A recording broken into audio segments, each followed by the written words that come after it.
my god, I think we're live. Here we are. We did it. Hey everybody, how's it going? How's everybody doing? Look at all those happy faces waving. uh I mean, introductions I guess are in order. We are Rough Magic. We're playing Giantslayer, which is a classic first edition Pathfinder adventure path that I'm converting to second edition Pathfinder. Tonight we have our usual suspects. We have Dan playing Jaytham Shaw. We have Wes playing Travers Picklewash. Everybody's best friend. I don't know if we've ever introduced your last name before, but there it is. You're so right. Yeah. And we have I almost called you Esther. We have Tara playing Esther.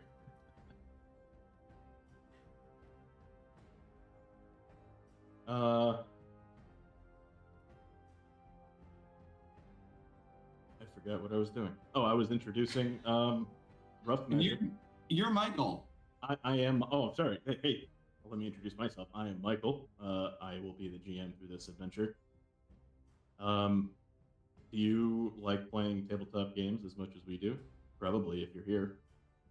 If you're in the Chicago area, or please remind me, Tara.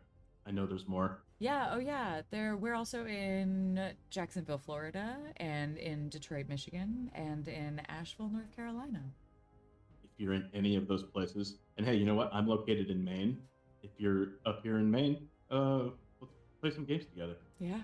You can hire us. We will learn if we don't know the system, we will learn it for you. That is what we do. And Michael will go anywhere in Maine. I will. I will go any. Do you know how big Maine is? It's huge. It's enormous. But I will. You heard it here first, folks. I will go anywhere in Maine. Any system.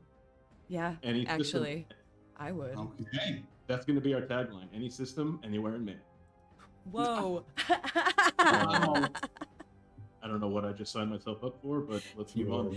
I should go back and clip that on Twitch. Somebody make a clip. That's a we can cut that out, right? This isn't live. Oh, we're super live, yeah. Oh, okay, sorry. Anyway,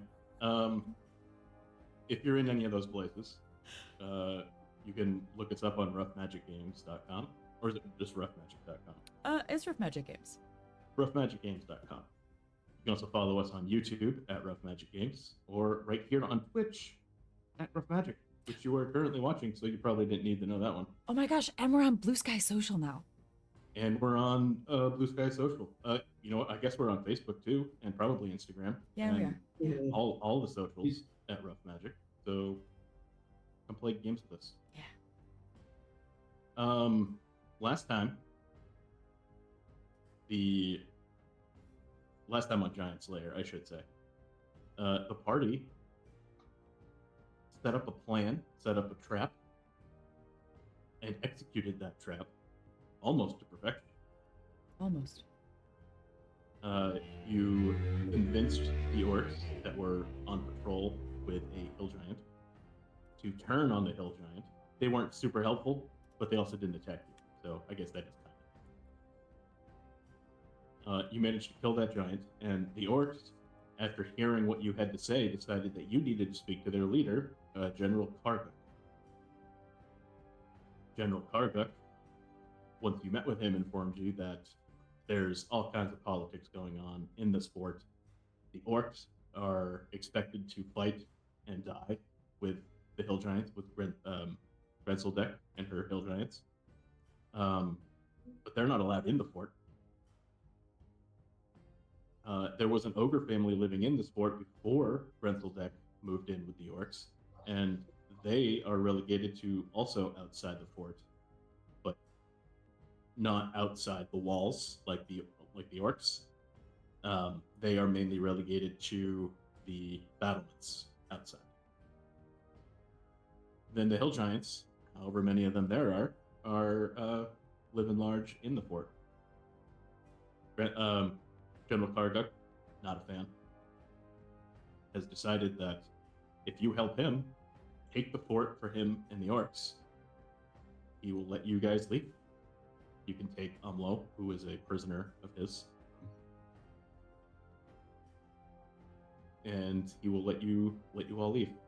But the fort is his, and you have agreed to this. Pending a long rest in the tent of Drojan, who is an oracle. An oracle. I'll show you a picture of her. I don't think I did that last time. Can I do this? How do I do this? Right there. Ooh. That is Droja. Oh. Ugh. I don't know. Smash. What's my ex-wife doing in this game? Hey, Damn. Bazinga! oh! Somebody got just then. When we left off, you had just arrived at Droja's tent. At the same time that a couple of orcs unceremoniously threw an unconscious Umlo into the tent and told her, heal him up, have him ready to fight by dinner. And that is where we left off. Mm-hmm. You are all... Did I activate the map? I did. Okay, so you can all see the map. Mhm. You are all, let's say, in the tent with Droja now. Umlo is on the ground, unconscious. Just like Umlo. Just like Umlo. Umlo really umloed whatever he's doing. Boy, do you think you might be able to patch him up a little bit? I'm already digging into my bag and trying to clear off space for him to lay down, whether that's on a cot or on the table or something, so I can inspect his wounds and things like that. Sure. Let's say there's a bed up here where Umlo is now. In the center of the tent, right where that sort of tent pom-pom thing is a very large cauldron that is sitting over a roaring fire. So it is at a rolling boil. The tent is extremely humid. There's steam everywhere. It smells like herbs, combination of herbs and earth. Are we talking smells like 11 herbs and spices, or? Not quite 11 because those are all secret. Okay, got it. Oh, I know the secret. We can talk after the break. All right, thank you. Droja's like, if you find out, let me know. Oh, I will. I have some. This is absolutely true. I have a jar of something I have labeled as KF seasoning on my shelf right now. And I can give you the recipe whenever you want. All right. Nobody else, though. Nobody else. Nobody else. He said on Twitch TV. You know what we could do is the next 10 subs get that recipe. Ooh, One I like that. ingredient per episode. Yes, you absolutely. That's what we're gonna do. Whoa. Thanks. Whoa. That's right. I don't know how we're going to track that. Oh, don't worry. We can track that. I'm tracking it. That's great. That's right, kids. Anyway. So where's Ingrahild in all this? She is right next to Umlo. So actually, I'm going to swap her and Calvary. Okay. Oh, I see her. Okay. I know the tent isn't very big for all your tokens, but so Umlo laying on a cot. Esther goes over next to him. Droja comes over and kneels next to him, and as she's moving, you can tell that she is blind, completely blind. Ooh. She's sort of moving muscle memory through the tent, but also you can see her using her hands to make sure she's not knocking anything over. Now, what you also notice is that whenever she touches the cauldron, which is at a rolling boil over a fire, her skin does not blister, it does not sizzle, it doesn't flinch at what must be seared pain. She goes over and kneels next to Umlo and puts a hand on his leg, and she casts a healing spell.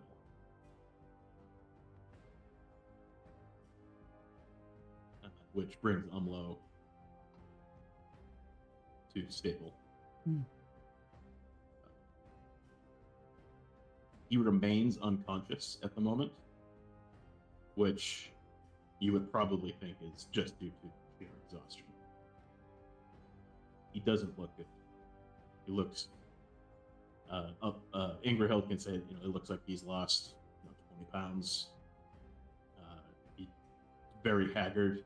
Even though Drozha just healed him, you can tell that the clothes that he's wearing ripped, torn in a bunch of different places. Definitely from the bear claws teeth. So, remind me, is he a dwarf? Yes.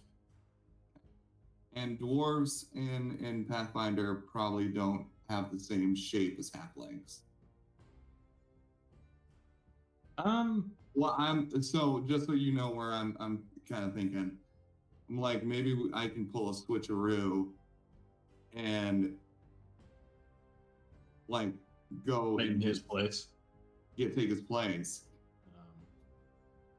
The only reason I'm going to say that's not going to work is because you don't look anything alike. If you had like the same hair color, the same build, that would be totally feasible. But even as halfling, like you're small, you're a small humanoid, and he's a medium humanoid. Sure. Okay. So I don't know. You said she's blind, so I'm like, maybe we distract her and. I mean, she is blind, but the other orcs are not. Oh, the other orcs are there. Sorry. Yeah. No, the other orcs aren't there, but they're the ones who come pick him up. They would know that you're not Umlo when he would pick him up. Okay, it was a cool idea. It If was. you can find a way to look like him, there are magics available.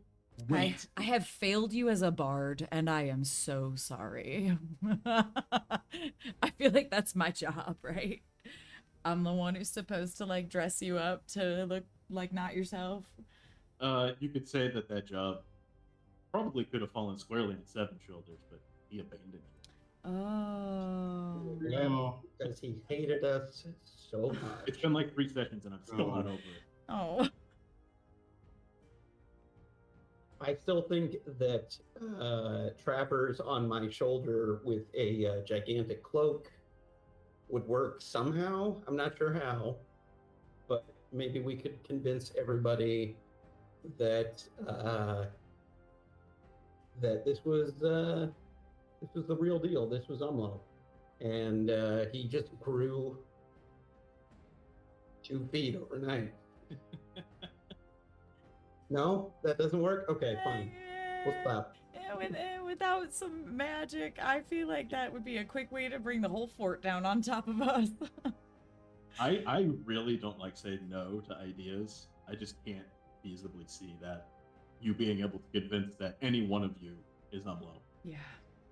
What if Ingrahild. I got on my knees and put my knees in my shoes?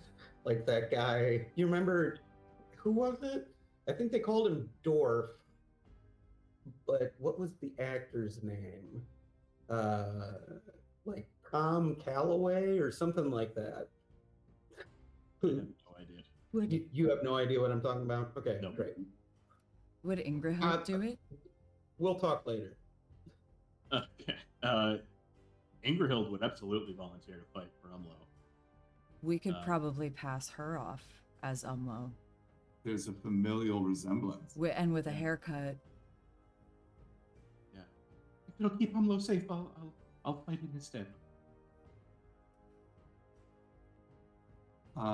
So we obviously communicate that with our eyes. All of this. Yeah. More eye conversations. Yeah. Wow, that's actually really shitty when although we are trying to hide our conversation from the blind person in the room. Yeah, That's true. that's true.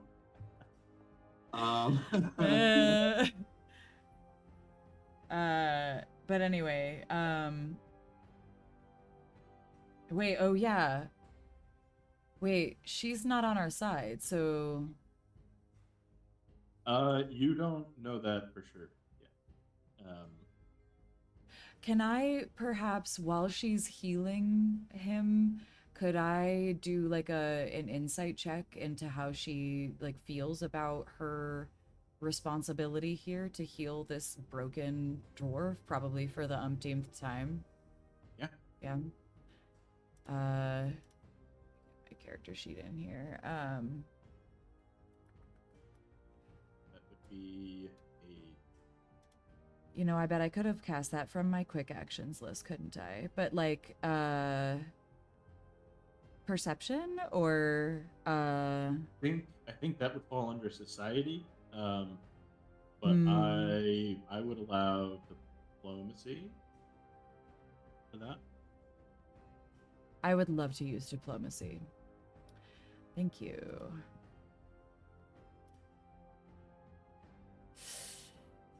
Okay, lucky 7. Dirty 20.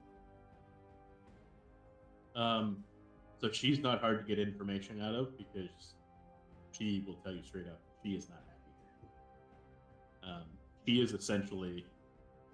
I should probably do this. Well, yeah, I'll ask you. So I see while she's doing this that she is like not.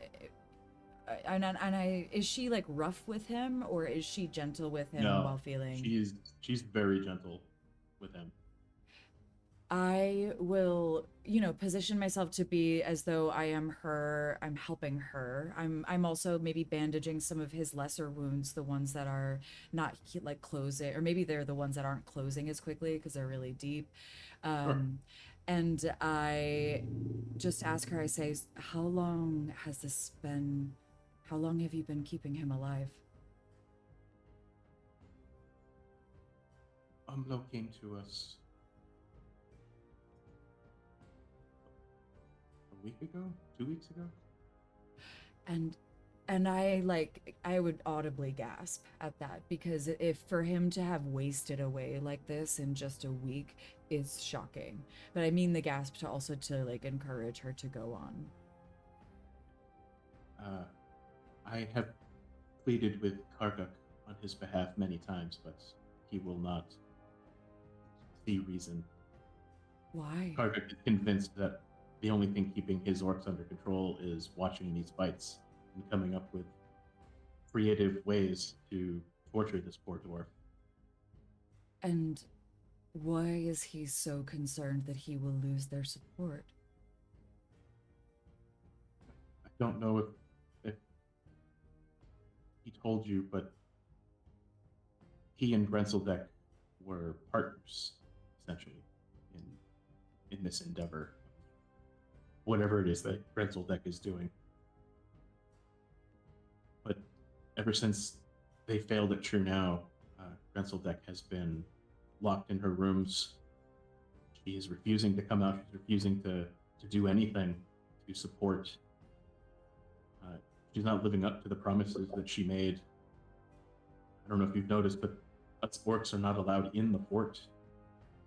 We're forced to camp out here. The orcs are deserting by the day. Karguk is doing everything he can to hold his tribe together. That is why he refuses to allow Umlo any reprieve. He fights twice a day. They are deserting, and I thought that there was meant to be an uprising. I think Karguk would tell you that he's in control, but it's tenuous at best. I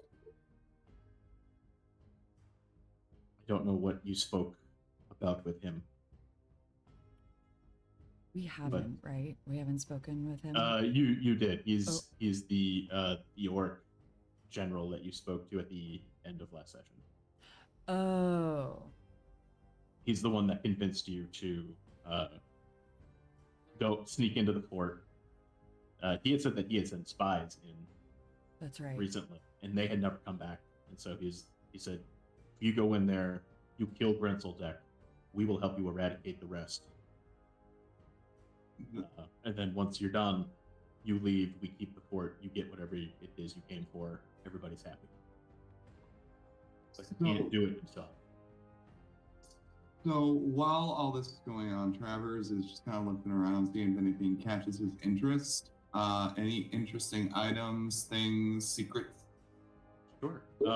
Roll. Oh. I'm not going to just tell you anything. You got to roll. Love that Travers just like isn't listening to the conversation. Yeah. Just like looking around and like, hey, All right, Travers. You see the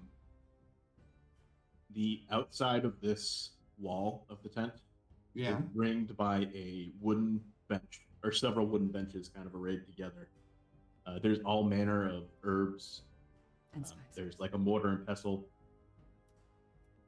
Things that oracles and seers would need to do whatever it is they do. Okay. There's lots of magical elements to the ingredients that they use. So you see a lot of that there. You also see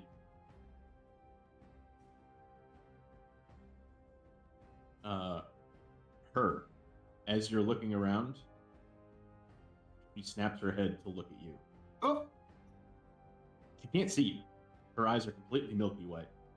but I haven't touched anything at all. No, I just you haven't. walked. She just snaps her head in that direction. I like put my hands up, like I wasn't touching anything. Realized she can't see me. Slowly put them down like a doofus. She and then- slowly rises. Esther, she's going to use you to help leverage herself up off the ground Yeah. where she's kneeling. And she slowly walks towards you, Travers. I'm going to stand my ground, and seeing that she needed Esther's support to get up, I'm going to I'm going to walk towards her. Okay. And just be like, can I help you with anything? Can I help you get anything? She takes her left hand and reaches out, puts it on your shoulder. She has to sort of stoop down a little bit to do it. Yeah. Her left hand on her shoulder. Then with the right hand, she places it just caressing your cheek. And Travers, you feel this magical energy just suffusing your body. And she says, I know what plagues you. I can see it. And then she just releases your face and steps back. What did you do? Did you fix me? No, I'm afraid that is not something I can do presently. Presently? What did you do? Just gave you a little power, a little help. And Travers, you are healed to full. Oh, thank you. I feel so much better. dude, I know this worked out for the best, but your eyeballs are so loud. You really need to, I don't know how, but every time you move your eyes around, it's like grinding rocks. It's terrible. And I can't believe that, you're almost 30 years old? How old are you? 50. You're almost 50. I'm sorry. You're almost 50 years old. And in 50 years, no one has said, hey, your eyeballs are really loud. No one has said that to you? No one has said that to me. Okay, well, let me be the first person to say that to you. Your eyeballs are loud. It's weird. You need to go to a doctor. Has anybody else heard my loud eyeballs? dude, we can literally communicate with each other just by looking at you because we know how loud your eyeballs are. I was using meaningful looks. No, and that's not nuanced what it facial was. You expressions. thought that's what it was, but like, Yes. it's almost like I know this isn't world appropriate, but it's like Morse code where we can just hear the way that your eyeballs are scraping against the inside of your skull. This and is we can, awful. Oh my we can god. understand what you're saying. But I've seen you and Esther communicate via looks. No, we don't do that. I communicate with you, and she communicates with you. She and I have never communicated with each other via looks, at least not in the intricate way where we're talking about, like, you know, future storefront theater projects that we might put together one day. Well, okay. Well, okay. So what am I saying now? And I try to communicate. My eyeballs are not loud. Via a look. Yeah, you're trying to pawn off the idea that your eyebrows, Eyebrows? yeah, your eyebrows aren't loud. So I feel like that might be a typo in the old eyeball communication system that we have set up. Okay, that's weird and creepy. I am so sorry about my loud eyeballs, everybody.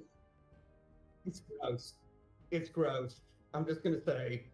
I really Like, want to yes and, but that is awful. I don't want that to be canon. I don't want to know, think me about too. hearing I'm his trying. eyeballs. You know what? Never mind. Forget I said anything. It must be my imagination. What? You have I like can't you forget it now. you have like the eyeball version of what is it called, misophonia or something like that people Yeah. like. Yeah. Yeah. Yeah. I can taste colors and I can hear eyeballs. You see Droja reach into her robes, pull out a small crystal vial, and then using her palm, scoops water out of the boiling cauldron and drips it from her palm into the vial, snaps it shut, and hands it to Travers, and says, 2 drops of these at bedtime will cure your eyes. Oh, so is that how you found me? No, don't be ridiculous. Yeah, that'd just be silly. I need to rethink some things. She turns her head to Jaytham Oh. and reaches up, touches your cheek, and casts a healing spell on you as well. You regain 10 hit points. Thank you.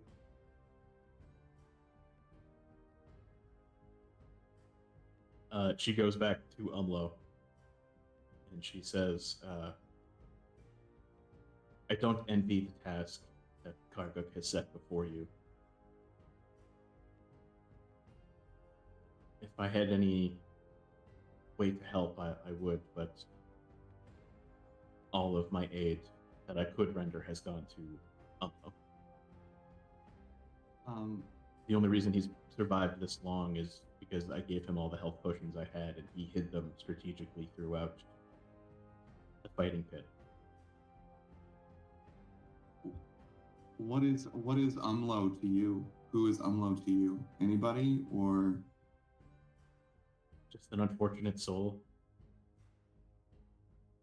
you seem like you really care about him. I do. I care about all of you. All of us, all of the orcs, all of everyone. You and your party, your friends. I saw your arrival long before you showed up. Well, what if there was a way to save Umlo? Would you be able to help us with that? There is a way, Travers. What's that? Kill Grenseldeck. But I warn you, do not trust Kark. Hold on, I'm going to take a mental note.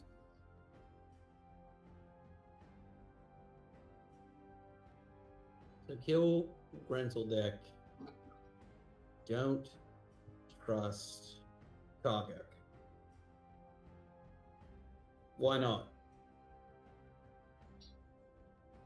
He is untrustworthy in the best of circumstances. Well, yeah, I mean, we're orcs. We're all untrustworthy, but...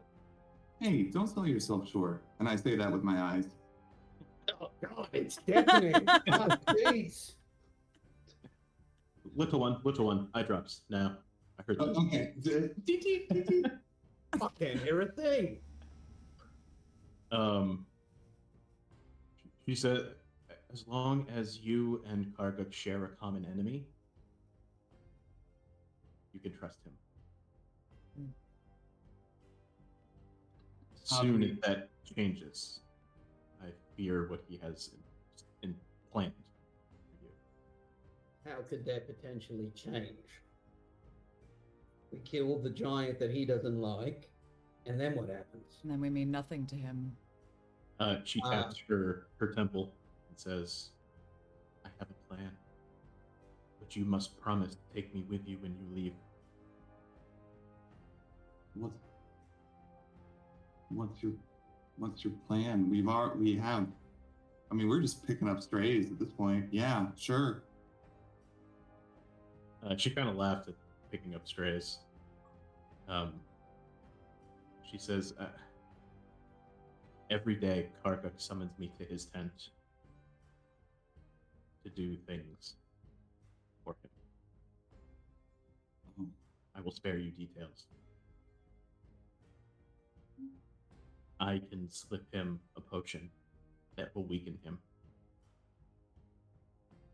You kill Grenzeldeck and any hill giants you find in the fort. When Karguk springs whatever trap I am certain he is planning for you, he will be weakened. I will do what I can to aid you in the fight against him and his orcs, which is sure to come. If I survive, take me with you when you leave this place. Okay. Yeah, that's fine with me. Can I ask a question, though? If this potion you were to slip to him tasted just absolutely delicious, would that make it easier, or... Because I have a plan that might take 11 days or so, but... I hear his favorite food is fried chicken. Oh. That works out well. Or, I have this. I pulled up a vial of spear frog poison. Do the orcs have a central water supply? No, the water comes from the river. So the river. Okay, put the poison back in. Is that the damned river? Yes. Okay. Not exactly batting 1,000 today. Sorry. Third one's a charm. Here we go. What's next?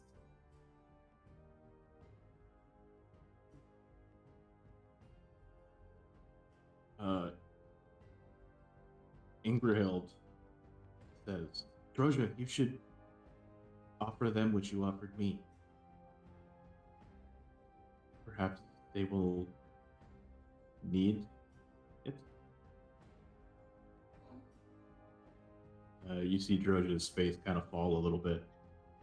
She says, I can offer this, but know that I do so reluctantly. She stumbles forward a little bit toward the cauldron, and she kneels in front of it, almost reverently, she says, I can give you a psychic reading. I do not offer this lightly. It is not always easy to know what is in store for someone.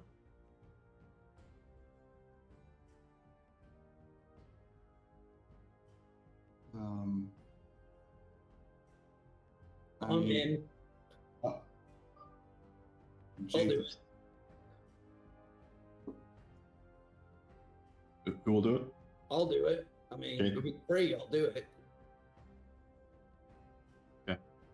yeah, I'll get in line. Okay.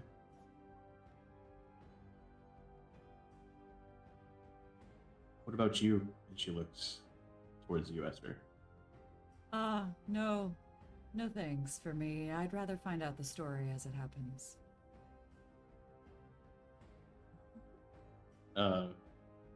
She points first to Ingrahild, and Ingrahild steps forward. Drozha holds out her right hand. She puts her left hand on the curve of the cauldron, and you can see steam coming from her palm. She doesn't flinch from the pain, and she puts a hand. She grabs Ingrahild's hand with her right, and she closes her eyes and leans forward and presses her forehead to the cauldron as well. And as soon as she does, you can see the roiling water spews steam into the air, and the steam spins and roils. And you see what looks to be an abandoned shaft, like a mine shaft. It is surrounded by deciduous trees. And on the outside of the mine shaft is a large hammer.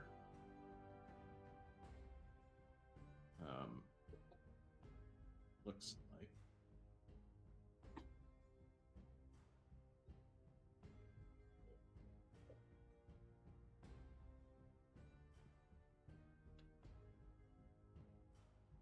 You know what? I don't think I can send this to the VTT.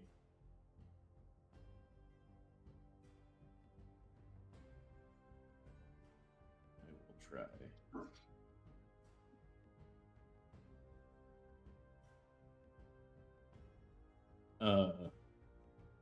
I mean, I bet it looks like a nice hammer.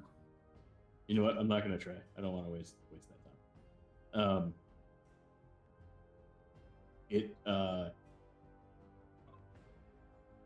It's a hammer, like a war hammer that's upside down. And the mists dissipate immediately. Drozha leans up, releases Ingrahild's hand, and says, "You will find the tomb of your ancestor. Great danger awaits you within. Be cautious."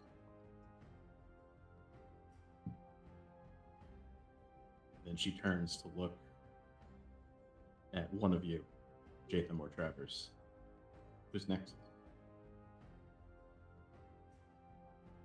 You wanna rock, paper, scissors for this? No, I can go first. Oh, come on, fine. You just want to get out of here. So Drozha swaps hands because of where you're located. So with her right hand, she places it on the cauldron. With her left hand, she reaches out to grab yours, Travers. Mhm. This is the hand that was just on the cauldron. This the burning cauldron. And when you grab it, her hand is icy cold. Whoa. She leans her head forward, puts her forehead to the cauldron. And what you see, the steam billows up like it did for Angerhild. But instead of images, we see something that happened in the past. Oh boy. You see Travers, very young. Terribly sorry, sir. Watch where you're going. Travers smiled inwardly, palming the coin purse of the guy he had just bumped into. It felt good to take the jerk down a peg. It also felt as if he and Condor might get a hot meal tonight, or so he thought as he tested the weight in his hand. There's at least 30 silver, maybe some copper. He planned out the remainder of the night in his mind. Pay the boss his share, go to the local tavern to eat and drink away his spoils, possibly pass out at the bar, wake up, rinse and repeat.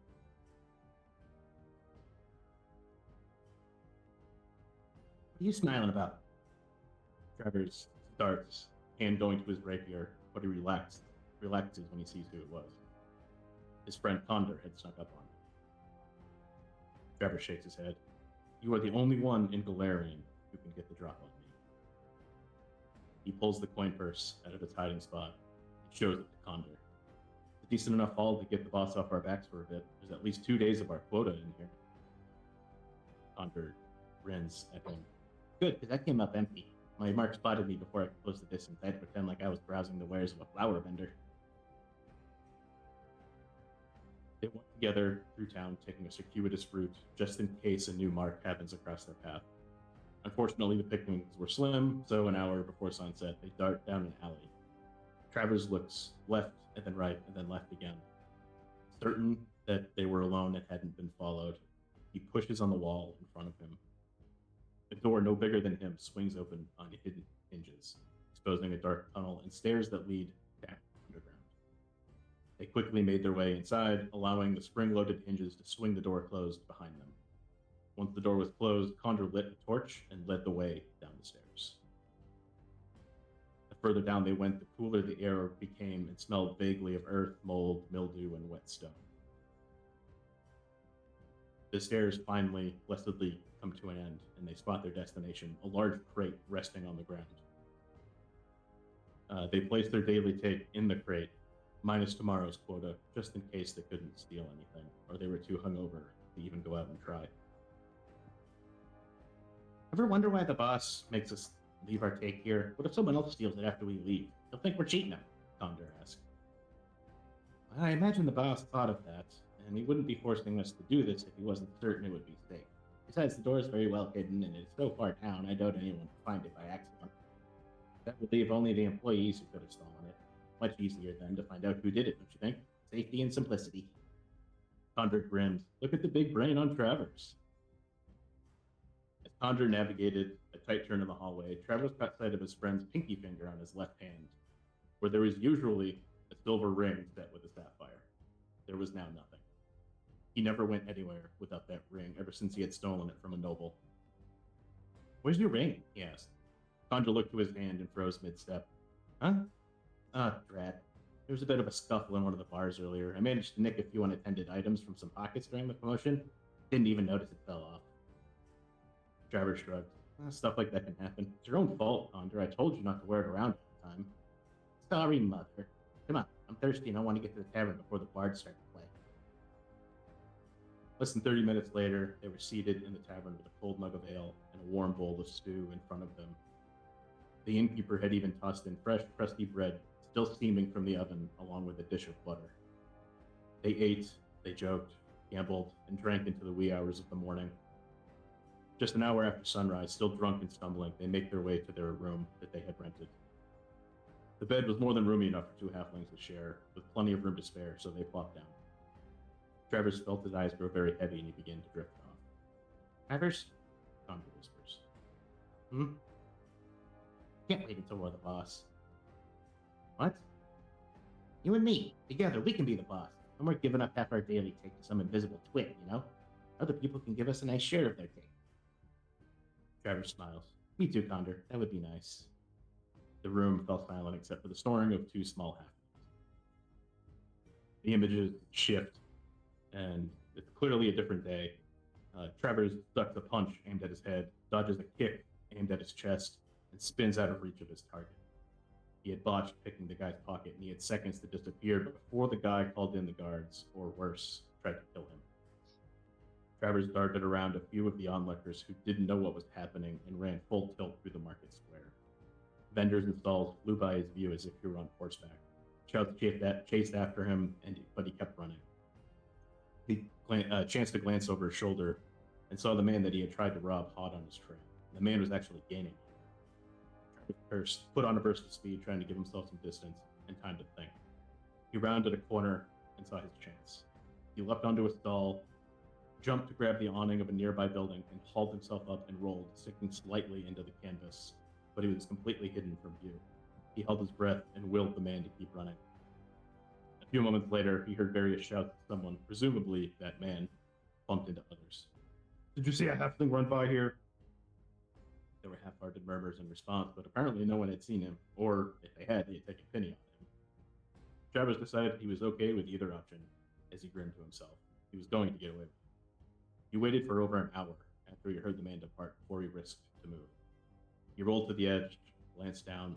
The coast appeared to be clear, no one was looking in his direction, and he thought he could drop down unnoticed and slip away. As soon as his feet hit the ground, he began walking casually through the crowd, no one giving him a second look. He thought he was in the clear until a heavy hand landed on his shoulder. He tried to spin away, but the grip was like iron, digging into his flesh. He felt himself bodily lifted, his feet leaving the ground, and as he rose into the air, his heart sank. "Gotcha, coming with me." He looked into the eyes of the man he had tried to rob, flanked by 2 city guards. Both of the guards had their hands on their weapons, ready for him should he try to fight or flee. Strong hands bound his wrists while a rough burlap sack was forcefully pulled over his head. Travers' heart sank, and he thought, "Yep, I'm boned." The images shift again, and you see darkness. Then the hood is suddenly ripped off of Travers' head with one violent tug. The rough burlap material scratching an itch on his nose that had been bothering him for hours. He was seated on a wooden chair in a small room lit by a single torch and a sconce on the wall. A tall, dark-skinned human stood opposite him, with a long sword on his belt and a captain's insignia on his chest. The blue cloak of the city guard was clasped at his neck, flowing freely down his back. His armor was polished to perfection. The man raised a hand and absently scratched at his chin, his fingernails grating noisily against the rough stubble. "Travers Picklewash," the man says. There was not a question, but a definitive statement. "I've waited a long time to meet you." Travers, perhaps for the very first time in his life, was speechless. "Relax," the man said. He reached behind him to unsheathe a dagger on his belt. He walks forward and with one fluid motion, grabs Travers' wrists with his left hand and slices at the rope holding his wrists with the dagger. In a flash, the dagger is back in the sheath and the captain steps back. Travers rubs at his irritated wrists. The man takes a deep breath, sighs, drops the ropes to the floor by the door, and leans against the door jamb, just watching Travers. He reaches out, not slowly, not quickly, just normal, turns the doorknob, and the door swings up. Travers looked from the open door back to the captain. Surely this was a trick or a joke. The man smiled. "No trick. You are free to leave if you wish." Travers hesitantly slid from the chair until his feet hit the floor. The man did not move. Travers took a few steps toward the door. Still, the man did not move. Travers closed the distance to the doorway, stepped over the threshold, moved into the narrow hallway, and then turns to look over his shoulder. The man exhibited a profound lack of movement. Something wasn't right. Travers' street smarts told him something was going on here, like he was being tested. If there's a test, what were the parameters for failure, leaving or staying? Who was this guy? How did he know my name? Had he been spied upon? The more Travers thought about it, the more apprehensive he became. He looked to his right, saw a window propped open. There was a pleasant breeze wafting in, and he could hear the busy street outside. It haunted him. He was free to go. Why was he staying put? He was being dumb. He was leaving. 10 seconds later, he shuffles back into the room and takes his seat in the chair that he just left, shoulders slumped in defeat. His curiosity had gotten the better of him, and he hated himself for it. "Who are you?" he asked, making eye contact with the man. Captain Haldor Winters. Although I sincerely hope you call me Hal. I'm not really one for solemnity. Travers felt nervous. The guy spoke like a noble. He was now certain he had attempted to rob the wrong man. Before you ask, no, I do not care about your, shall we say, criminal escapades. Well, Travers was wrong again. Hal's smile deepened.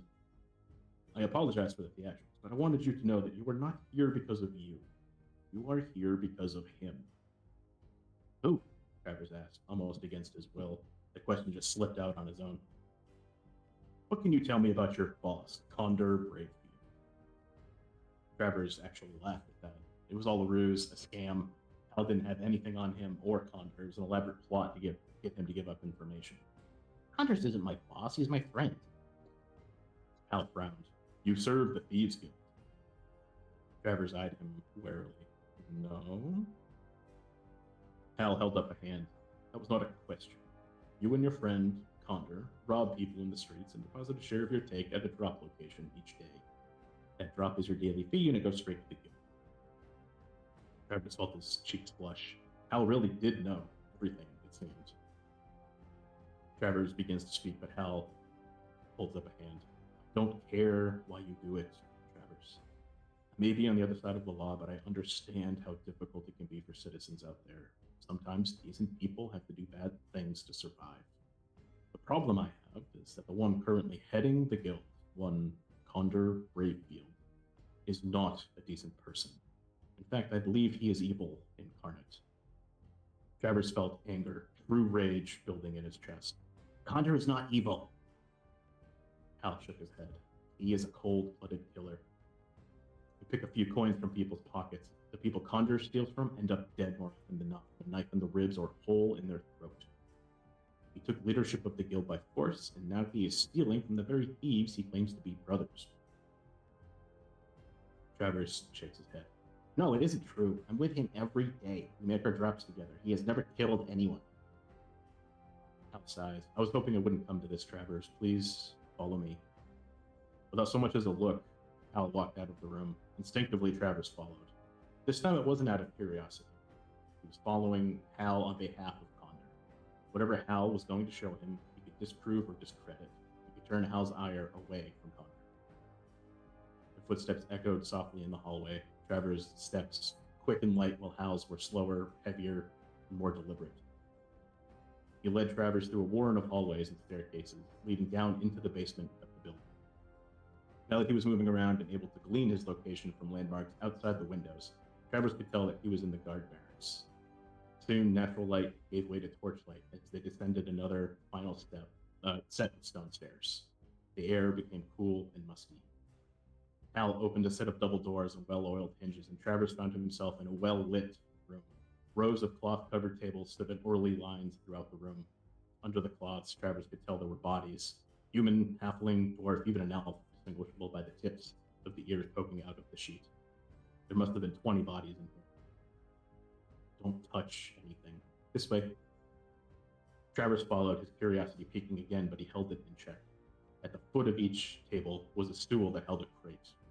In those crates, there appeared to be personal effects and clothing, as well as a nameplate. He recognized some of the names, several of his former colleagues, as well as some folk who frequented the market. Hal led him through another door, and all at once, Travers felt a sense of foreboding. Whatever was in this room was not good. A lone table stood in the center, about 6 feet long, 3 feet wide, covered in sheets of paper and various items. Some of the pieces of paper had handwriting on them with scribbled signatures at the bottom. The items appeared to be various weapons, some forged steel, others improvised, but all of them bloody. There was a pile of various articles of clothing, blood-stained and torn, arrayed in a neat row along the back of the table. On top of each pile was a drawn portrait, 12 in all, bright eyes, smiling faces looking back at Travers, a stark contrast to the gloom arrayed around him. Look at their faces, Travers. These are the people we know Condor has killed. We just can't prove it. Travers shook his head. You just said you can't prove it, so you don't know he's the killer. That's what proof means. Hal nodded. He reached out to the table and grabbed a small item, hiding it in his palm. Hold out your hand. Travers did so. Al dropped the item into his waiting palm. The silver ring set with a sapphire. Condor's ring. Dried blood crested around the gem. The image fades, and Droja leans back from the cauldron. She's breathing very heavily. She says, sorry, I tried to look into the future, but all I saw was the past. And she turns to look at you, Jaytham. Well, that bodes well. It pertains to you, not just him. She doesn't even ask permission. She just reaches out, puts a hand on your leg, grabs the cauldron, basically slams her head against it. And you see the mist pop up, and there's an image of Condor that everybody can see. In that split second, I just want Jaytham to be like, wait, no, and then this happens. The image of Condor pops up sort of like a 3D model, just spinning slowly. Travers, What the that is hell? your friend, Condor. What the hell? Jaytham, you know him as the boss. The very halfling who ordered you to do his dirty work for him. I take out my sword and I point it at Jaytham. Why do you know my friend? How do you know my friend Condor? Am I conscious at this point? Yes. Okay. I mean, I'll just tell him, like, I used to do a lot of things for money that I am not proud of and that I will never do again. And Condor was one of the people who hired me to do said things. Go ahead. I was just, I don't know what else to say other than I won't do it again. And if she would have given me a chance, I would have asked you if you were okay. But I press such is life. the tip of the sword to just like right on his neck, just enough to draw a little bit of blood. I And would I be. No. I mean, I'm gonna be at least up and trying to describe. Like, this is not. I don't know what's going on, but I'm not gonna. We're not murdering each other in this tent right now. Jaytham would see this and he would like motion to Esther to be like, no, I got this. Promise, But I got this. promise me that you have no more contact with Condor Brayfield. Two things. One, I promise you that I have no more contact with Condor Brayfield. Two, if any other person in the world had done that to me, I would kill them where they stand. I release the sword, I sheath it. I say, well, thankfully I'm not any other person in the world.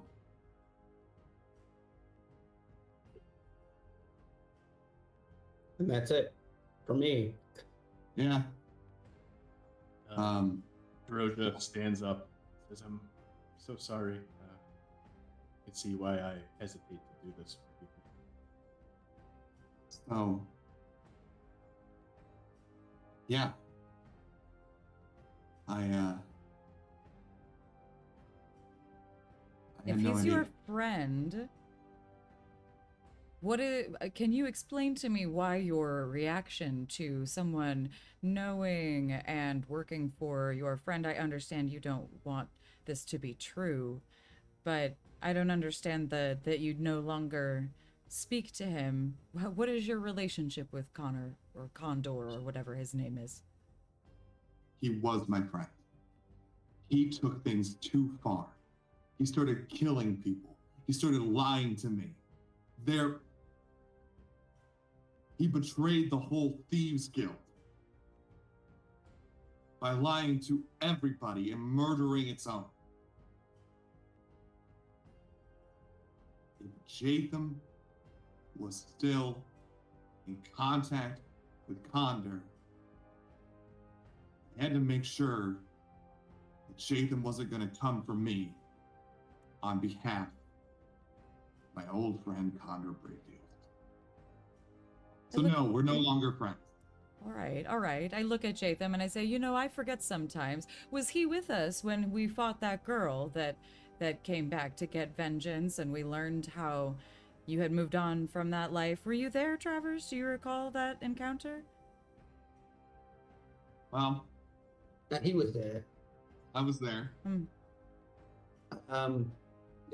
No, Conda Brayfield was not there. He has, the three of us have not shared each other's company. No, Let's what I was asking is if Travers had like seen the outcome of what you had done and heard you speak about how you had repented. If he had, like, I was legitimately wondering if Travers had joined our party at that point and if he had had a chance to like experience that. Above the table, I was there.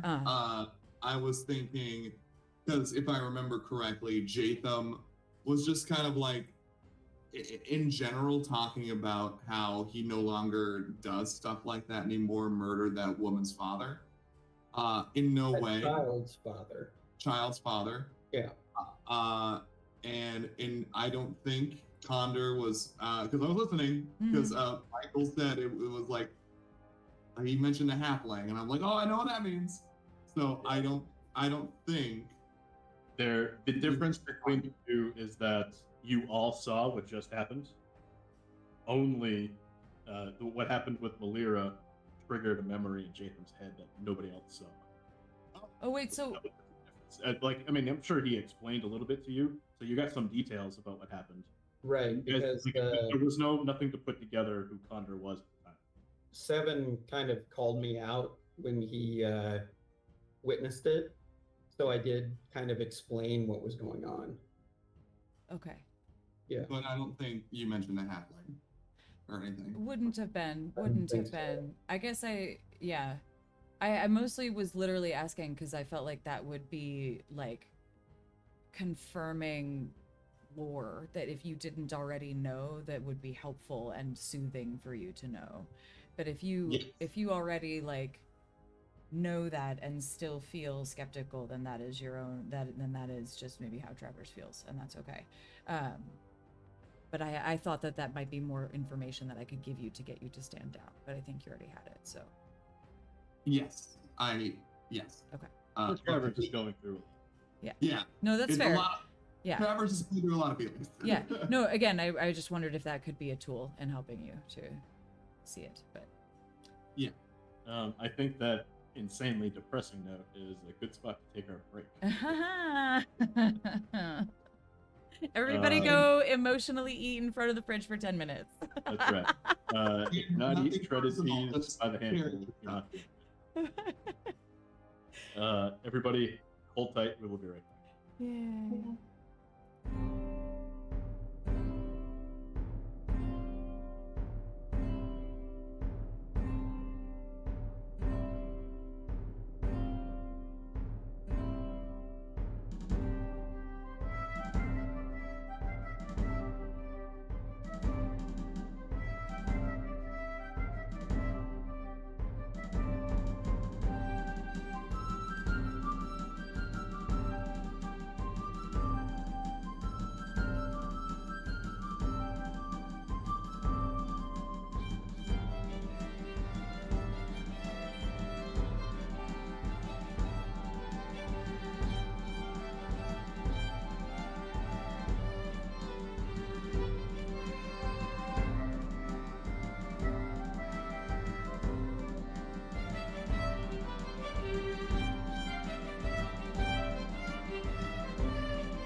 everybody. Thank you for waiting. We just had some emotional turmoil within the party, so that's fun. Droja says, that took a lot out of me. I would really rather not do any more readings. Yeah. I think it took a lot out of everybody. Mm-hmm. Again, I'm really sorry. I didn't really intend to cause any strife between you. Okay, Jaytham. If I hadn't seen your change of heart with my own eyes, that conversation might have ended differently, but I know I can trust you, and I hold out my hand for him to shake. I shake your hand and I say, I used to do a lot of very bad things for a lot of very bad people, and I don't do that anymore. I might not be on the straight up and up, but I don't hurt people that don't deserve it. And I'm sorry that happened. I'm sorry I doubted you.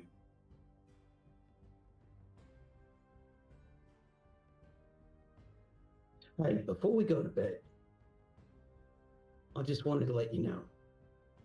You want Little Spoon this time? Well, I do want Little Spoon. Do I? Is Little Spoon better than Big Spoon? I'm trying to think about that right now. Yeah, I do want Little Spoon. You can be my jetpack. That's what they call them. Yeah. Okay. So, you be my jetpack, but I just wanted to tell you that, I used to do these terrible things for 50 gold pieces a day. Can you believe that? Wow. So, I wanted to ask you your opinion on something.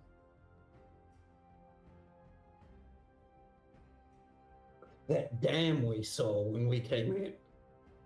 How expensive do you think that is? Like, if you could build one, how much money do you think it would cost? Like, in terms of like labor, materials, and time, and things like that. I'd say it'd be pretty damn expensive. Yeah, it's pretty damn expensive, but like more than 50 gold a day? Probably, yeah. Yeah. And he reaches behind his back into hammer space, which if viewers did not know, this is where Bugs Bunny pulls his mallets from. He just reaches behind his back, and it's just there for whenever he needs it. And he pulls out a boater hat and a cane, and he goes, "Looks like it's time for me to prove to you that I'm worth a damn. That I'm worth a damn." And then he puts it right back. He says, "All right, everybody. Time to go to sleep." Also, you don't happen to have like a repair kit that I can use? My shield's pretty beat up.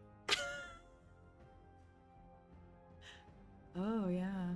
That last part was like real. The first part was joke. I hate that so much, but I love the dedication of how long it took to set up. And Yeah, just stuck with it. I'm very proud of you. That's the beauty of it. You have to make the walk not worth it. Yeah. That's the thing. Well, trust me, it wasn't. George is like, I'm blind, and even I saw that coming. Oh, bonus. She goes, I don't have a repair kit, but I can probably source one from the orcs. Yeah, I figured they have at least one. Great. You guys are welcome to stay here. I know it's not a whole lot of room, but at least it's warm. Or you have your pick of the tents. Most of them are empty anyway.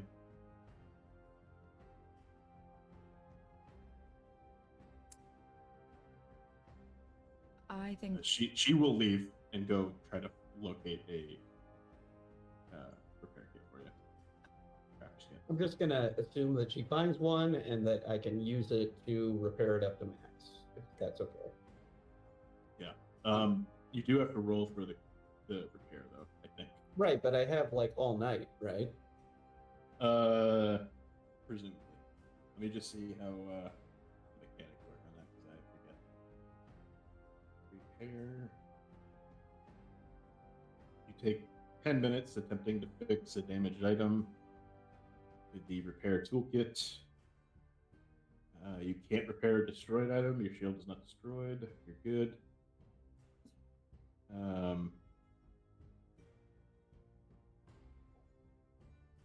Okay. Are you trained in crafting? Must be. I think I am. You are. Yeah. Yeah. +7. So it does require a roll, because if you critically fail, you actually damage the item instead of. All right. Fair enough. You roll a crafting check. All right. Relatively low DC. Okay, you crashed it. You're good. Which means you restore 5 hit points to the item, plus an additional 5 per proficiency rank. So if you're trained, it's 10. So I think you are trained. So you restore 10 HP to your shield. Okay. I can keep doing that every 10 minutes, but Yeah, it was only down like each attempt takes 10 minutes. Okay. It was only down like 15 or 20 points. So I feel like Okay, that's fine. I'll hand wave the rest. That's fine. Okay. I just wanted to make sure you didn't roll a crit fail on Got it. on the first one. Okay. Fair enough. Cool. You repair your shield. Umlo eventually does wake up. Is extremely exhausted. You can tell, like, he's struggling to even lift his mithril skillet that he uses as his weapon. He sits up. You see Droja give him some rations and some water, and he eagerly eats and drinks and whatever she hands him. Did they allow him to use anything, or is he stuck with this mithril skillet? Because I can give him one of my. I have this orc neck splitter, which honestly, unless I run into a situation where I need to cut something's head off, it's not very useful to me. So he can have it if he wants it. He looks at it longingly, but he just shakes his head and says, They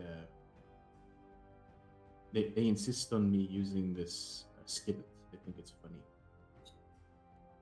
Is there any way that I can I have the ability to cast protection. It requires touch, but if I can cast it right before he enters the ring, maybe 1 minute can help him at least a little bit. Sure. Yeah, you'd have to walk with him. Yeah. Which is fine. They'd allow you. You're essentially guests of the orcs, so you're allowed to go watch the fight if you really want to. Yeah. And if I need to, if I get the vibe that I should like pretend like I am on their side and I want to watch this fight, I could easily like give him a shove towards the ring as like one of the last things that happen, like actually physically shove him and maybe cast the spell while I shove him. Before the orcs even show up to bring him, you see Ingrahild like, I'll fight for you. I'll go in your stead, and he steadfastly refuses. He's not going to let her do that. Michael, do you want to show us that conversation? Or... No, I do not. I'm just kidding. I'm going to take away a hero point just for you asking that question. Oh no! I just read a story for like 20 minutes. For... You guys, you don't need to hear me speak anymore. Do I get a hero point for that damn joke that I've literally been sitting on for like You know what? I did say I was proud of you for it, so yeah, I'll give you one.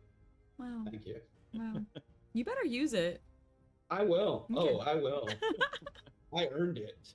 Oh, Umlo also says, by the way, I'm Umlo. Nice to meet you. I am. But there were no introductions. You just woke up. Yeah. I don't want your ex. Hi. We're with Fingerhill. Is there anything we can do to help you? Keep my sister alive. I will fight as long as is needed of me. She goes with you. You keep her safe. We're gonna get you out of here. I believe you.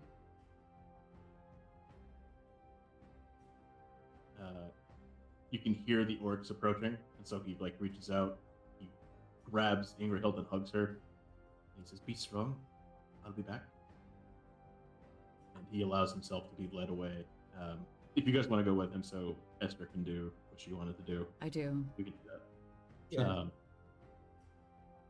So I'll just go ahead and put this in the chat, and so I can spend the spell slot. Okay, so he basically gets +1 to attack rolls, which does help him. He goes out into the arena. He's fighting two bears. I'm sorry, I cast the wrong thing. I meant to cast protection, is what I meant to cast. Oh, okay, that's better. Yeah. Yeah. So I mean, that helps him even more because they don't give him armor. Yeah. So he's a little bit harder to hit. You can Esther, see- sorry, go ahead. I was gonna make a dumb joke. You can go ahead. You know what? I love dumb jokes. Go ahead. I want to hear. No dumb jokes. I want to hear it. Said the guy with the puns. With I'll tell you the what, if it's worth the interruption, I'll give you that hero point back that I took away. Great. I was just gonna make a joke of like, oh no, Esther accidentally cast shoes tied together. Yeah, What? I'm gonna laugh. I'm pondering that. It was so. I wouldn't say that's fun. You have to imagine it in the moment. Okay. Yeah. We interrupted you. Well, honestly, you interrupted yourself. I feel like I'm tempted to just kill Umlo so we can get out of this situation. No!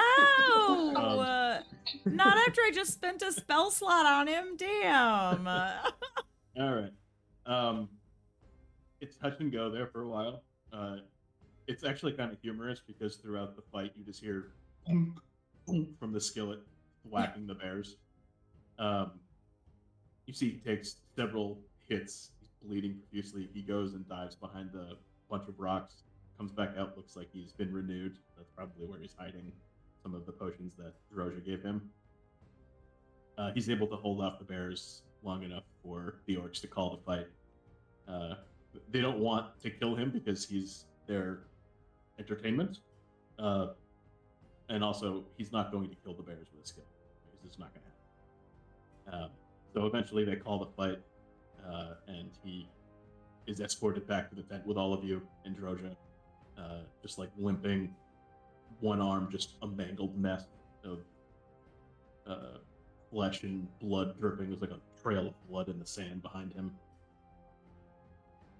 To get into the tent, Droja heals him, and he immediately passes out. And he's probably going to be out for the night. So I imagine that these spectator sports, they have some sort of like concessions that go along with it. And I'm just going to say that Jaytham steals a salt shaker and takes 2/3 of a tablespoon of salt for later. Okay. Okay. You have 2/3 of a tablespoon of salt. He Two measures it teaspoons. very carefully, and he leans over to Travers and says, like, this makes 15 servings, 2/3 of a tablespoon of salt, and 10 more ingredients. And I will tell you the rest of them later. Okay. Because I like you, and because we're friends. We're best friends. We're best friends. And as soon as we get through all of these 11 herbs and spices, I'm gonna give you the biggest hug. You're gonna have to tell me to stop. You're gonna have to say like, "Oh God, Jaytham, you're killing me." I can't wait, Jaytham. I can't wait. It's gonna be great. 2/3 tablespoon of salt. Yeah, which is essentially 2 teaspoons. 3 teaspoons is a tablespoon, so 2 teaspoons. It's easier to. What did I say? You said 2/3 of a tablespoon. Yeah. I meant 2/3 of a teaspoon. I'm sorry. How do you? So not that much. So a third of a teaspoon twice. Yes. A So what teaspoon? is that? Like 10 milliliters. I would have to get my actual measuring spoons to verify, but 10 milliliters of salt. You take an appropriate amount of salt. I think it like yeah, it's a reasonable amount of salt when you consider all the other spices that I'm going to be adding eventually. Not today. Huh. 10 milliliters of fine table salt. Table salt is roughly equivalent to 2 teaspoons, or about 6 grams by weight. 2 Alright. teaspoons. We basically said the same thing several different times in different ways. No, it's not. 10 milliliters is 2 teaspoons. It's not even a teaspoon. It's 2/3 of a teaspoon. We So lost it's all of it. almost a teaspoon. It says 10 milliliters is equal to 2 standard 5 Okay, milliliter fine. measuring spoons, or 2 level teaspoons. You know what? We'll hash this out next time. I don't want to waste any more time on this. This is very important for our followers. Okay.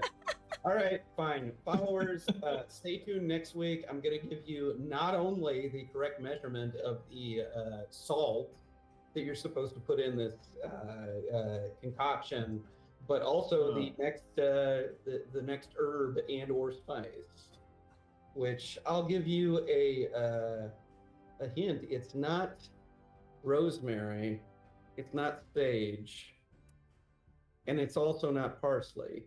It's another one. That family. I already. Yeah. So Don't say it. So Dan is actually doing us a service. He's going to get us repeat viewers by doing this. This is Right, yeah. keep people coming back. Like if you just like That was the idea. if you season your fried chicken with just like a whole bunch of salt, it's not going to be great. Ugh. So Yeah. all right, anyway. Okay. Glad we settled that. I'm glad we settled that. I don't even know what we were playing anymore. You guys are getting ready to settle down for the night. Umlo's out for the night. He's been healed. He's been fed and watered. He just has to sleep. Ingrahild lays on the ground next to him, holding his hand. She falls asleep like that. The rest of you are welcome to find a 5-foot square on the floor to curl up, or you can. There's plenty of tents around that you can all go get your own tent. You can all go to a different tent. No, I'm sleeping in this one. I'm sleeping in this one. Calrianne is not going to leave you guys, so she'll stay with you. Umlo is on Drozha's bed, so she's going to clear off one of the tables, just kind of push everything from one table to the other and lay on that table and go to sleep.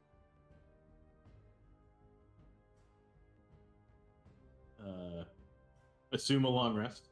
Not long rest in 2 weeks. Just sleep for the night. That's what it's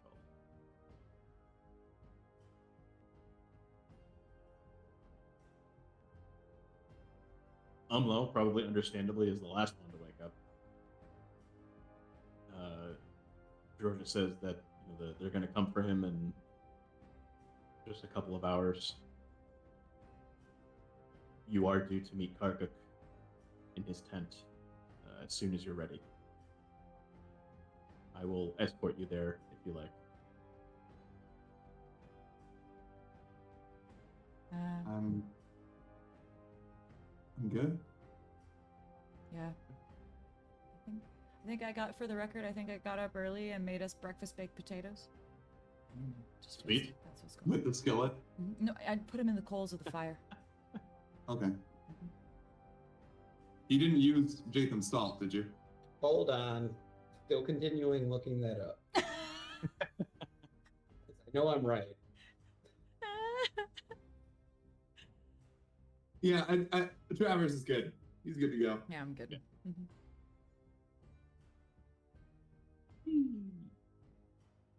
Okay. Everybody ends up over here. All the orcs. You see Karguk waiting for you outside of his tent.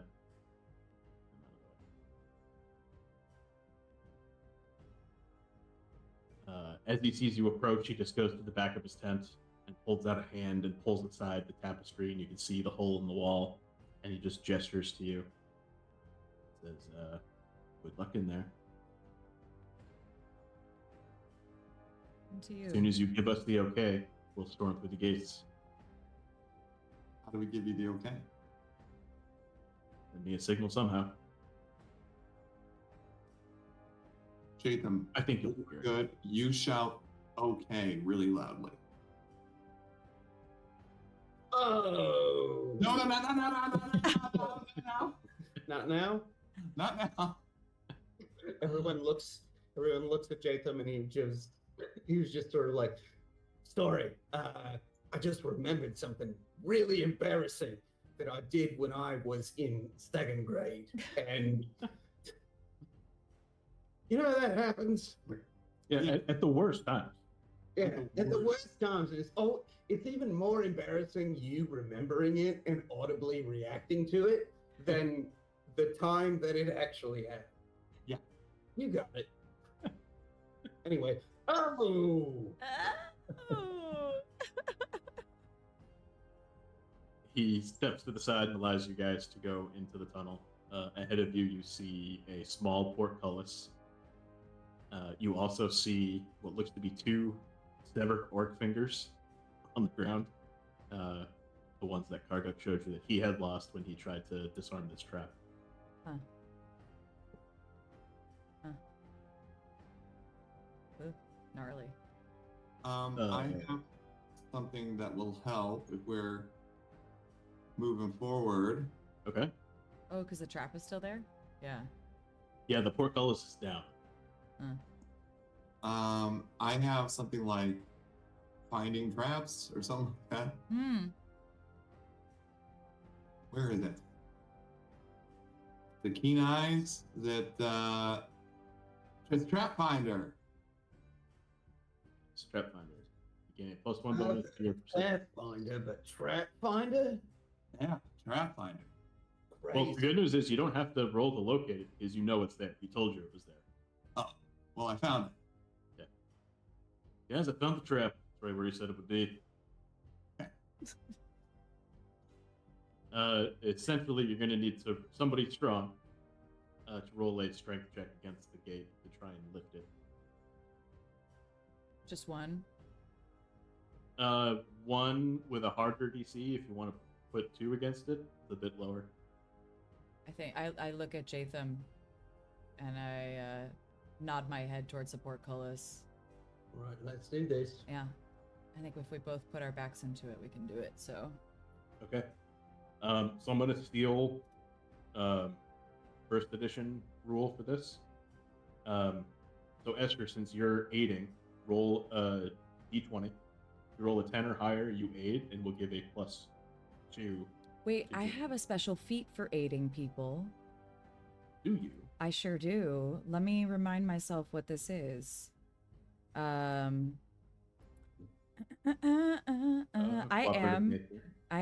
have cooperative nature. I gain a +4 circumstance bonus on checks to aid. Okay, so roll a d20. D20 As plus long as 4. you don't roll a... Yeah, d20 plus 4. Just don't roll a 1. Sweet. Yeehaw! Another dirty 20. All right. All right. So Jaytham, because she has that feat, I'm going to give you a +3. Ooh! Okay. Jaytham, you won't need it. So just roll a d20 plus your strength mod. All right. It is 4. d20 plus... +3, so +7. d20 +7. All right. Do I type a plus sign in there, or Yeah, after you... Yes. Yeah. Okay. All right. Let's see. +7.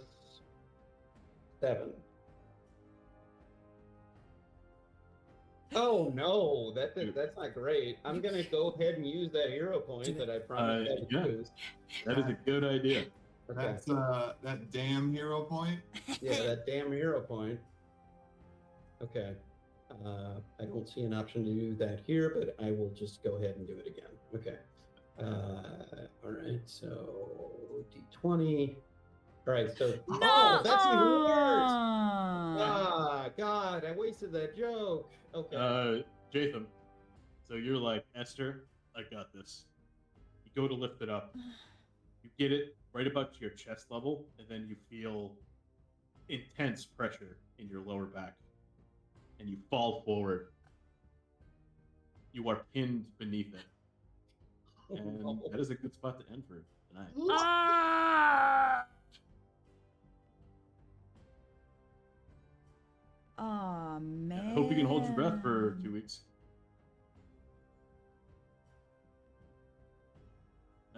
Yes, we are ending a little early due to things outside of our control. But we will be back in 2 weeks. You heard it here, right here, 2 weeks from today. And we will see what happens to Jaytham, who is currently pinned under a portcullis. Yikes. We hope you guys enjoyed it. Tune in next see Sunday you. for Gears of Revolution if you Oh, want yes, more I'm sorry. Pathfinder. I forgot about Gears of Revolution. You can see Richard, who abandoned us, DMing his group through Gears of Revolution next Sunday on Twitch. Like, guys, it's because he doesn't like us. Okay. Oh, I know. Then He that basically told me he hated me and had to leave. So He looked me straight in the face and said, "I hope you choke on your own vomit and die." So he really doesn't like us. wow. Wow. Oh my god. He didn't say that. Okay, He I'm sorry. did That was a little too far. not. All right, he said none of Take those that words. back. I feel like He I said get none of one take back. I'm not going to take back any of the eyeball stuff that I said, but like, That Are you tracks. sure? as far as That choking tracks. on your own vomit, That tracks. I'm taking that back.